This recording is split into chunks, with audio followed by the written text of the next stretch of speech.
Assalamualaikum warahmatullahi wabarakatuh. Kembali lagi bersama saya Dr. Andika Hendra Mustaqim.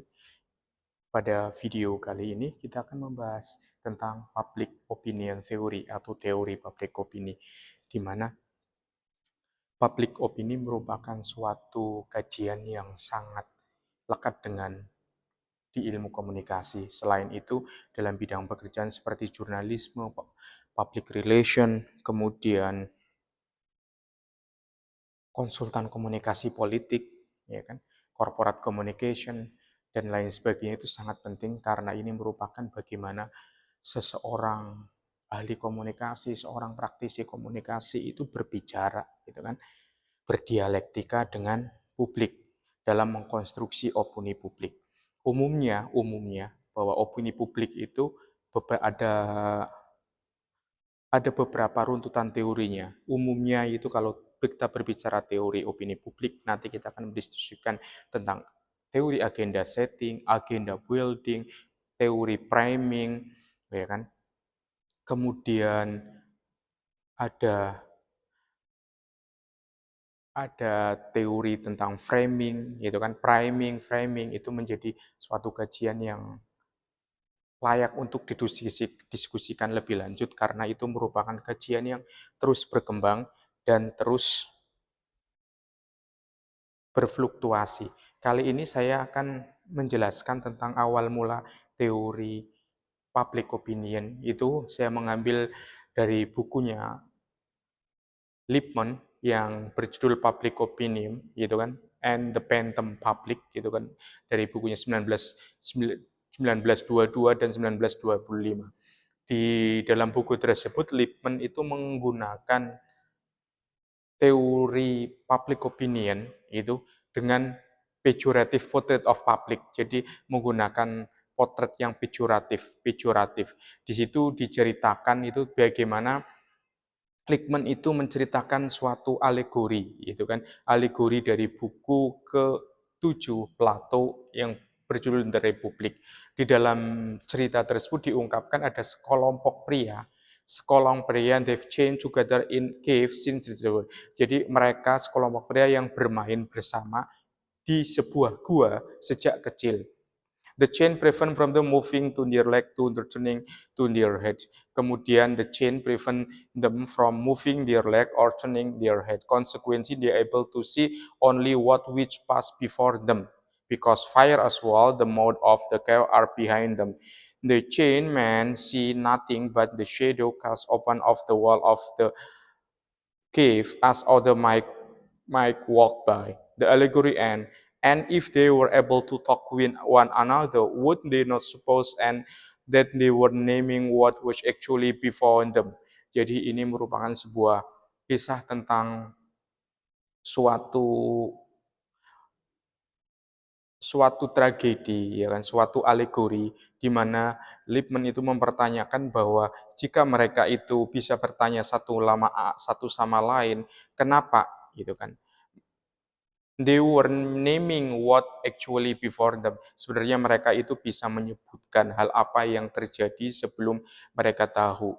Jadi ini berkaitan bagaimana bagaimana sekelompok orang itu bisa memprediksi, gitu kan, sesuatu yang apa akan terjadi dan sesuatu yang memang sedang terjadi. Di mana di situ itu ditegaskan suatu pejoratif, itu suatu hal yang saling saling terikat dan saling memberikan tekanan, gitu. Kemudian Lippmann dalam bukunya itu juga menceritakan tentang Great War, yaitu Englishman, Frenchman, and German, itu mengisahkan tiga orang dari tiga negara. Englishman, seorang warga negara Inggris, Frenchman, Prancis, Jerman, yang mereka tinggal di sebuah pulau sufficiently remote that its received mail owns every 2 months. Jadi mereka itu mendapatkan surat itu setiap 2 bulan sekali. When the mail arrived at mid-September 1914, they learn how the expressive country had been engaged in hostility. Jadi ketika mereka menerima surat pada pertengahan September 1945, mereka tahu bahwa negara mereka itu sedang mengalami suatu kekacauan. For 6 strange weeks they have act if they were when the fact they were enemy. Jadi selama 6 bulan yang aneh tersebut mereka bertindak bahwa mereka itu adalah orang yang saling bermusuhan. Gitu. Ini kan menunjukkan bahwa opini publik itu kan lebih berkaitan dengan praduga, lebih berkaitan dengan prasangka, lebih berkaitan dengan prediksi, lebih berkaitan dengan ya sesuatu yang memang kadang-kadang bisa terjadi, bisa sesuatu yang juga bisa kadang-kadang terjadi. Karena itu Harold Laswell pada 1927 itu diungkapkan itu dalam disertasinya itu salah satu upaya untuk public opinion yang paling terkenal adalah dengan propaganda. Propaganda teknik itu biasanya digunakan itu kan oleh semua pihak dalam this global struggle content that modern war folk not only military and economic front but also in propaganda front. Jadi propaganda itu merupakan salah satu kajian itu kan salah satu bidang teori dari apa namanya public opinion yang khusus untuk mengcreate narasi, untuk menciptakan narasi, untuk menciptakan cerita, untuk menciptakan informasi, untuk mengusung propaganda tertentu. Jadi teori Laswell sampai sekarang masih digunakan di mana teknik propaganda tersebut itu digunakan oleh semua pihak, ya kan, digunakan oleh semua kalangan untuk memenangkan opini publik, ya kan. Modern war ini di sini ditekankan bukan hanya kepada military, tetapi juga pada economic front. Jadi bagaimana seorang seorang CEO, seorang pemimpin bisnis, seorang pemimpin negara juga bisa menggunakan propaganda untuk mempengaruhi publik. Tetapi pada kali ini kita tidak akan mendiskusikan tentang propaganda, tetapi pada lain waktu mungkin kita akan membicarakan tentang teori propaganda tersebut yang seperti diungkapkan oleh Laswell. Tetapi saya ingin menjelaskan seperti diungkapkan Noel Newman bahwa public opinion itu sebenarnya terdiri dari 2 kata, yaitu public and opinion, ya kan? Public. Jadi sense public opinion is interpreted in the sense of public a visible to all and social control. Jadi di situ diungkapkan bahwa publik itu lebih mengarah kepada kontrol sosial, ya. Jadi yang pertama menarik ketika ini berkaitan dengan opini publik, maka di situ ada kontrol sosial. Karena itu berbagai lembaga riset, berbagai lembaga polling dan lain sebagainya itu kerap misalnya mengeluarkan polling, mengeluarkan polling, mengeluarkan survei gitu kan.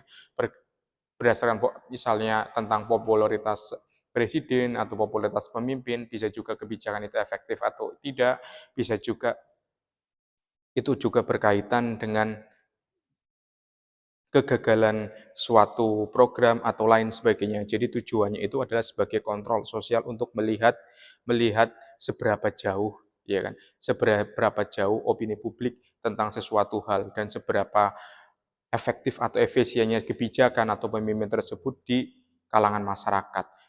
Selanjutnya opini itu juga berkaitan dengan opinion refers to publicly visible, audible expression opinion as well as public behavior regarding value-laden issues. Jadi ini juga menunjukkan bagaimana sebenarnya opini itu lebih mengarah kepada publik, ya kan? Public behavior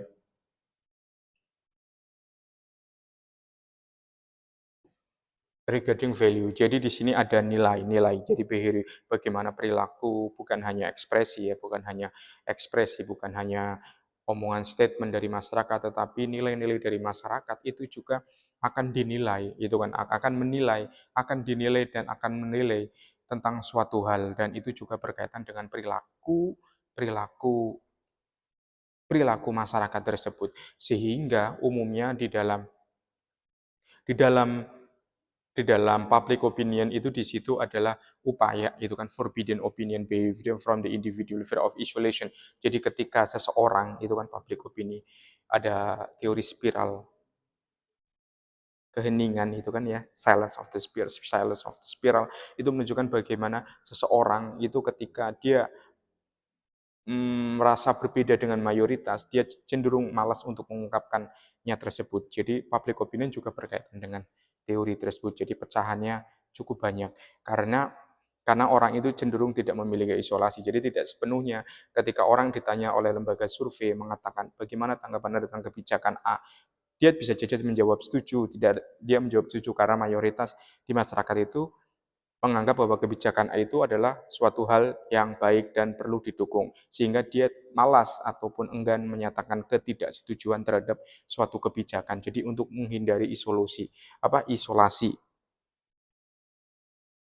ini, jadi public opinion itu diungkapkan oleh Noel Newman juga diungkapkan dengan quarrel statistical sense. Jadi umumnya itu voice agreement increase approval and remain silent decrease contributing to the decline of popularity of the original of the opinion. Jadi ini menunjukkan bahwa public opinion saat ini itu kerap ditunjukkan atau dikaitkan dengan quasi-statistical sense. Jadi berdasarkan pendapat survei 2.000 orang, survei 4.000 orang, survei 10.000 orang yang mewakili seluruh Indonesia dengan luas yang sangat wilayah, kerap gitu kan menjadi approval, gitu kan, society approval, dan itu diklaim oleh beberapa pihak. Gitu. Apakah itu memang merepresentasikan atau tidak? Ya itu kembali lagi, apakah polling tersebut itu memang sesuai dengan teori, sesuai dengan parameter, sesuai dengan metode yang memang sesuai ataupun bisa dipertanggungjawabkan. Tetapi ini lagi bahwa di dalam quasi-statistical sense itu ada pihak-pihak yang remain silent of the decrease. Jadi mereka tetap diam, tidak berkomentar banyak, gitu kan, tidak berfluktuatif gitu. Bukan berarti mereka tidak tahu, tetapi mereka mau memiliki keengganan tersendiri. Selain tersebut, ini Ant-Man itu dalam sebuah karyanya itu juga menyatakan bahwa dalam public opinion itu seorang public opinion itu juga dibangun oleh komunikator, text, receiver, frame, research in the culture. Jadi ditekankan oleh Ant-Man bahwa faktor budaya itu juga berpengaruh ke dalam public opinion. Seperti di Indonesia dengan di Amerika Serikat itu kan terjadi suatu perbedaan budaya yang sangat tinggi, di mana mereka sudah sangat memperhatikan kebebasan berpendapat dan lain sebagainya, sedangkan di Indonesia itu masih agak ada rasa malu-malu. Jadi komentar text and receiver itu sangat dipengaruhi oleh faktor budaya. Kemudian Van Kopp itu juga pernah berbicara bahwa cultural stock on the frame, both journalist and audience draw on to make sense of the words. Jadi adanya culture stock of the frames antara jurnalis dengan pembacanya itu kan karena public opinion itu kerap dikaitkan dengan media massa gitu kan yang berusaha membentuk opini masyarakat itu kan juga berusaha membuat dunia itu lebih terasa masuk akal. Kemudian ada juga itu enduring value. Jadi Keynes itu ada faktor dari news content characters by enduring value. Jadi ada beberapa faktor-faktor itu kan dalam pembentukan opini itu dipengaruhi oleh nilai-nilai, yaitu ada ethnocentrism, individualism, small town pastoralism, and responsible capitalism. Selanjutnya ini ada slide yang terakhir itu berkaitan dengan sosial media. Kita tahu bahwa perkembangan agenda setting itu terus berkembang berbeda. Public opinion itu terus berkembang di mana media sosial dan berbagai platform online itu cenderung memisahkan antara pengaruh publik dengan pengaruh interpersonal. Dan itu adalah merupakan beberapa kajian yang berkaitan dengan public opinion. Teori public opinion dalam berkembangnya itu kan teori public opinion terus berkembang dan banyak pihak itu bisa mendiskusikan tersebut dalam perkembangannya itu seperti apa. Kalau menurut saya secara pribadi bahwa di dalam teori public opinion yang paling penting itu adalah bagaimana menilai publik, menilai suara publik. Jadi adalah bersifat evaluate. Ya. Jadi teori ini lebih bersifat mengevaluasi bagaimana sebenarnya pendapat masyarakat tentang suatu hal, pendapat masyarakat tentang popularitas seorang pemimpin, pendapat masyarakat tentang produk ini layak atau tidak, produk ini bagus atau tidak, dan lain sebagainya. Jadi evaluate. Ketika dalam evaluasi, maka opini publik akan muncul dua hal. Yang pertama itu adalah negatif, ya kan? Kemudian yang kedua adalah positif. Baik negatif ataupun positif, umumnya kalau dalam sebuah teori public opinion harus diterima sebenarnya. Tetapi kita lebih lagi, kebanyakan itu lebih quasi statistical sense. Jadi ini lebih dikaitkan dengan prosentase. Padahal seharusnya opini publik nggak harus selalu dikatakan dengan prosentase, tetapi harus melihat nilainya, ya kan? Nilainya.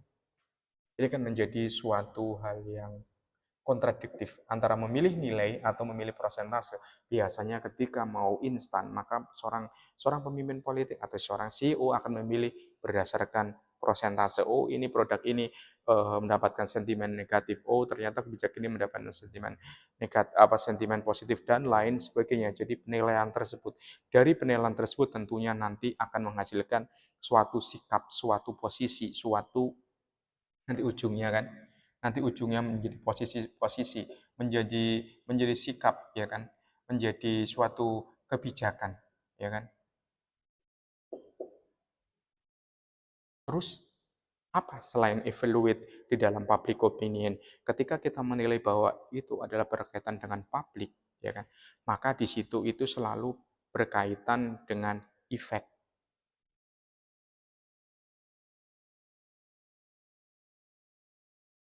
Efek, efek. Apakah kebijakan ini bisa diterima masyarakat? Apakah produk ini bisa diterima masyarakat? Dampaknya sejauh mana? Ketika dampaknya tidak terlalu berdampak, maka menjadi suatu pertanyaan, ya kan? Menjadi suatu suatu suatu kritik, menjadi suatu sanggahan atau suatu perlu diberlakukan suatu terobosan yang lebih lebih efektif, lebih masif, atau dan lain sebagainya. Jadi penilaian efek ini kan, bagaimana suatu produk itu kan, ini kan, atau suatu produk atau suatu kebijakan itu benar punya manfaat tidak, ya kan? Dia akan bertanya, dia akan punya manfaat tidak, dia akan langsung bersentuhan tidak, sentuhan dengan publik enggak. Lah, berkaitan dengan efek ini nanti akan menimbulkan apa? Rasa. Rasa dari suatu publik itu akan menyukai, akan menjadi loyal customer, akan menjadi pemilih yang loyal, akan menjadi loyalis dan lain sebagainya. Rasa ini yang akan diingat, kan? Ini karena rasa itu muncul dalam persepsi di masyarakat. Karena itu berkaitan dengan efek dan evaluate efek, evaluate dan efek itu kan ada manfaat, sentuhan, kemudian berpersepsi itu selalu menimbulkan rasa. Rasa itu tidak bisa dibohongi, ya kan. Ketika kita dipimpin oleh seorang CEO A, maka kita akan merasakan seperti ini. Ketika kita dipimpin oleh manajer A, maka kita akan merasakan seperti ini. Ketika dipimpin oleh presiden A, kita merasakan seperti ini. Ketika dipimpin presiden sebelumnya, kita akan merasakan seperti ini. Karena rasa, ya kan. Rasa itu sebenarnya nggak dianggap itu intuitive, feeling dan lain sebagainya, tapi ini sebenarnya bisa di make sense kan, ya kan. Ini kalau berkaitan dengan opini publik. Selain itu, opini publik itu kerap itu kan disangkut pautkan dengan how we create an opinion. Jadi bagaimana itu opini publik itu bukan hanya menciptakan, harus dievaluasi. Opini publik bukan hanya berdampak, tetapi opini publik itu merupakan suatu hal yang sangat faktual, sangat evidence. Jadi berbasis kepada fakta, berbasis kepada sumber yang jelas, dan tentunya opini publik itu sangat menyangkut dengan ya apa yang disebut dengan realita. Jadi realita. Jadi reading reality. Ketika opini publik kita itu bisa membaca suatu reading reality, maka seorang pemimpin itu bisa melakukan suatu terobosan. Terobosannya apa aja, ya kan?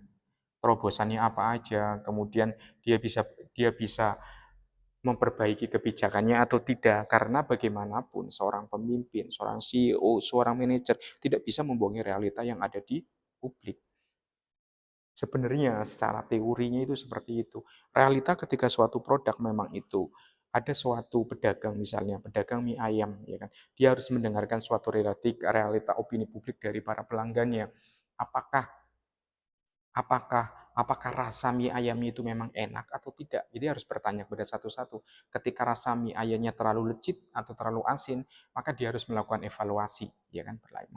Ketika dia dia mie ayamnya terlalu terlalu apa namanya? Terlalu asin, maka dia orang berdampak, orang tidak akan kembali lagi. Karena itu harus membaca realita. Membaca realita itu bertujuan itu bagaimana bagaimana seseorang atau CEO atau pemimpin tersebut itu selalu memperbaiki diri. Jadi opini publik itu tujuannya itu adalah memperbaiki diri. Jadi ada suatu perbaikan.